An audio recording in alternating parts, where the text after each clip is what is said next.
He must be lurking nearby. Huh? Who's that?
This tastes like crap.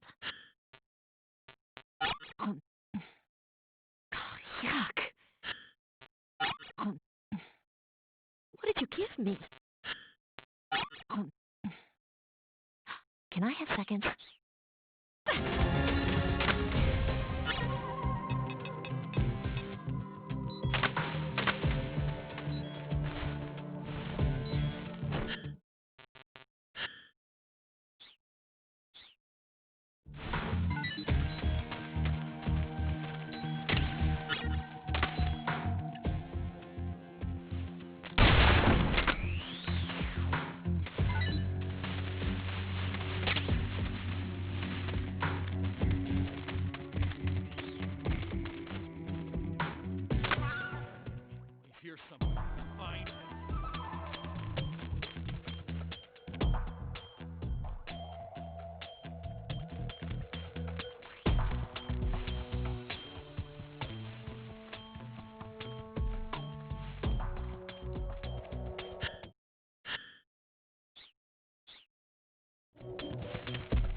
Come on, Snake.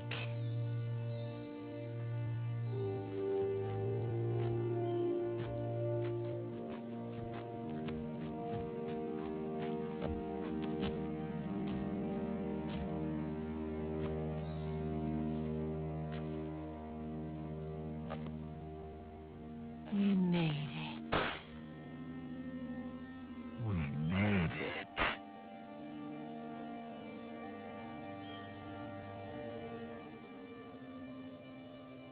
Over there.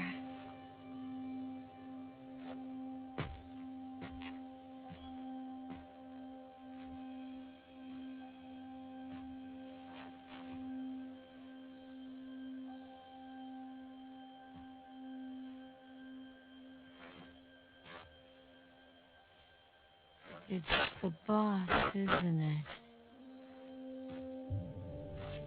I'll go get the weight ready to take off.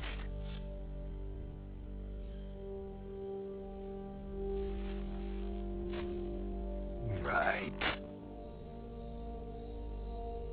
I'll leave you two alone.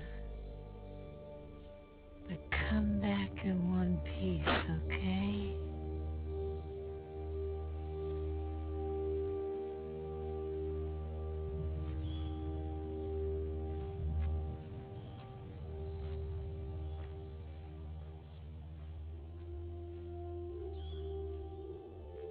Promise me.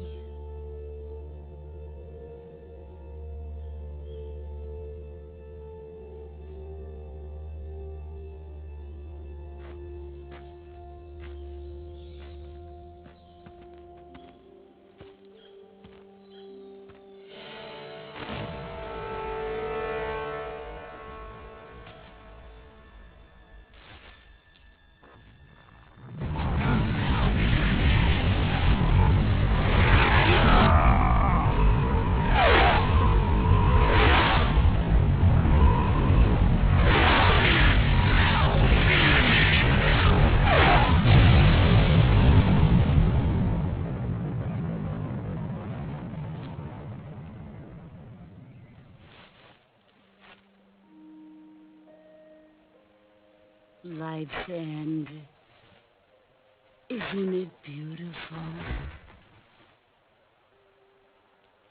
It's almost tragic.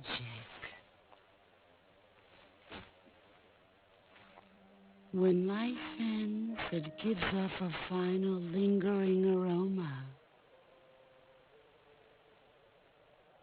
Light is but a farewell gift from the darkness to those on their way to die. I've been waiting, Snake, for a long time. Waiting for your birth, your growth, and the finality of today. Boss. Why are you doing this? Why?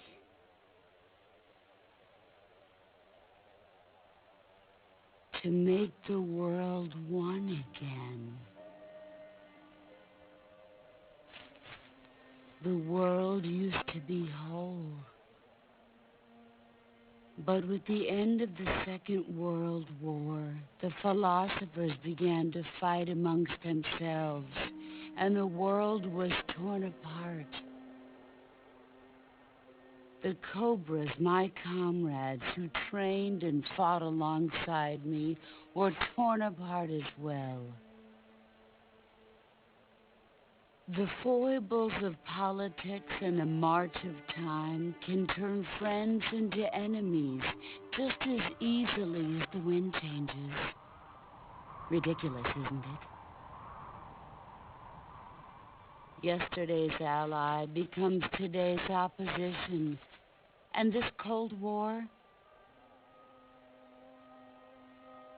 Think back. When I was leading the Cobras, America and Russia were fighting together. Now, Consider whether America and Russia will still be enemies in the 21st century. Somehow I doubt it. Enemies change along with the times, the flow of the ages, and we soldiers are forced to play along.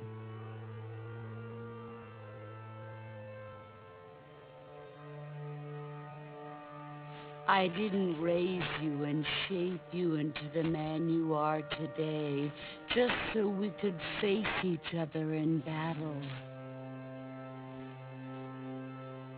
A soldier's skills aren't meant to be used to hurt friends.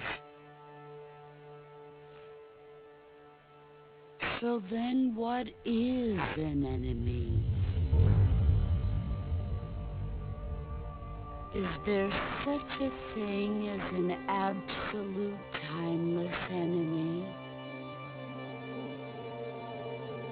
There is no such thing, and never has been.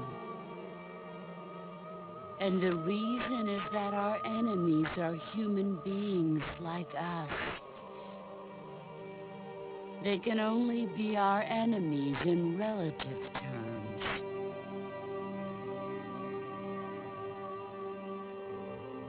The world must be made whole again. The philosophers must be reunited. I will devote my skills to that purpose. And with the Colonel's money, I will achieve that end. Just as I once created the Cobras. They are my family.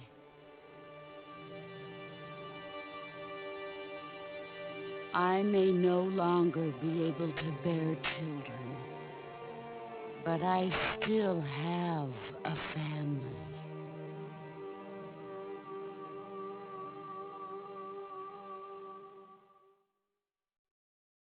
It was November 1st, 1951.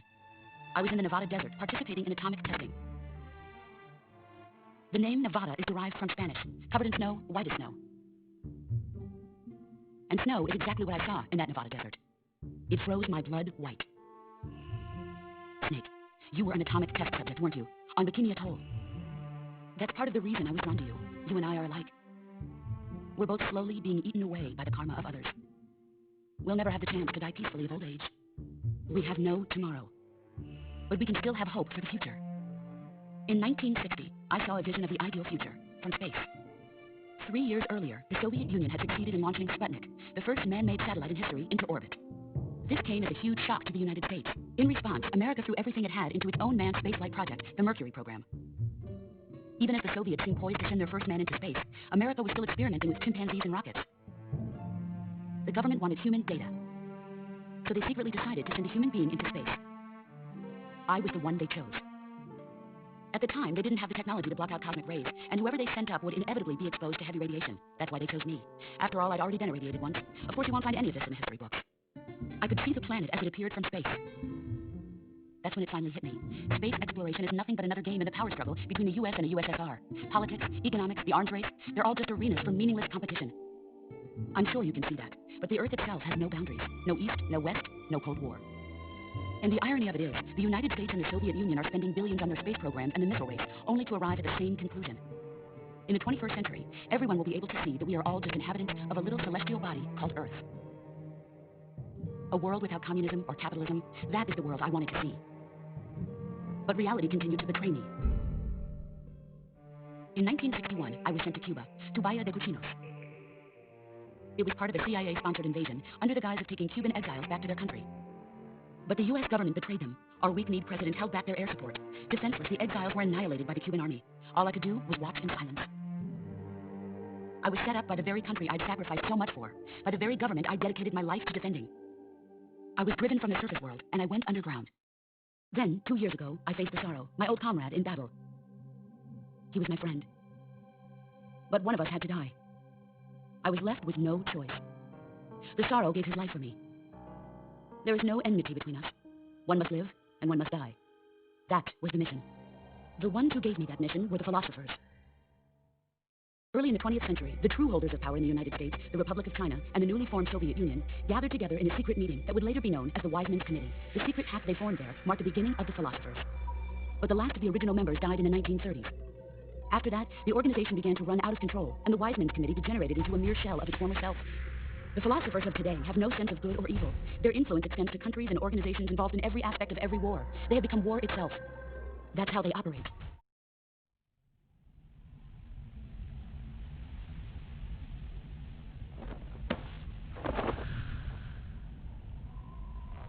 Look at this scar.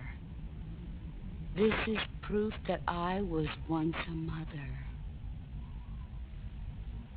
I gave up my body and my child for my country. There is nothing left inside me now. Nothing at all. No hatred, not even regret. Brace yourself.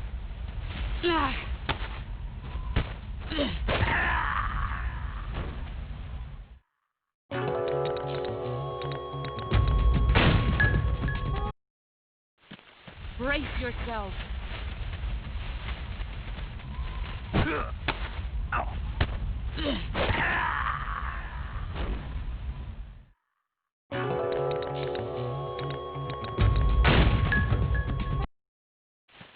Brace yourself.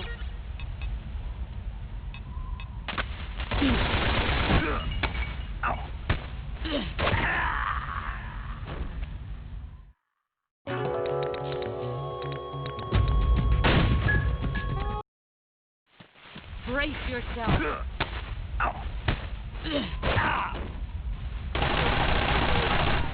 You better run.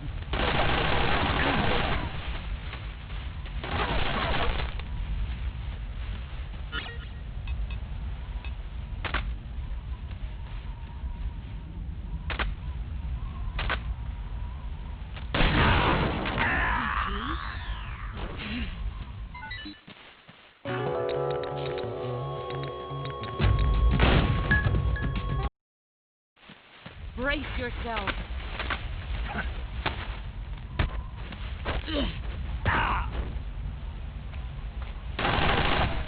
Run quick.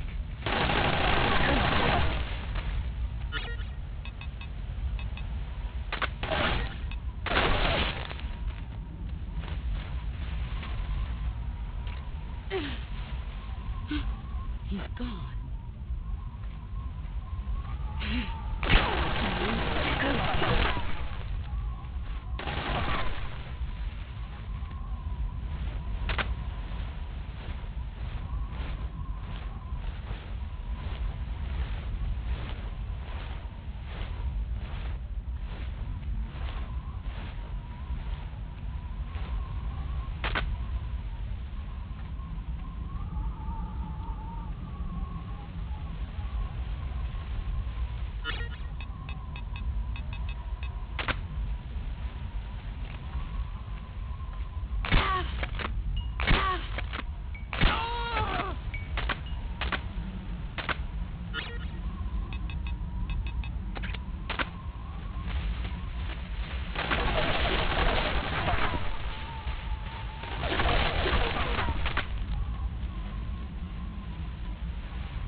Where did you go?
Where are you hiding?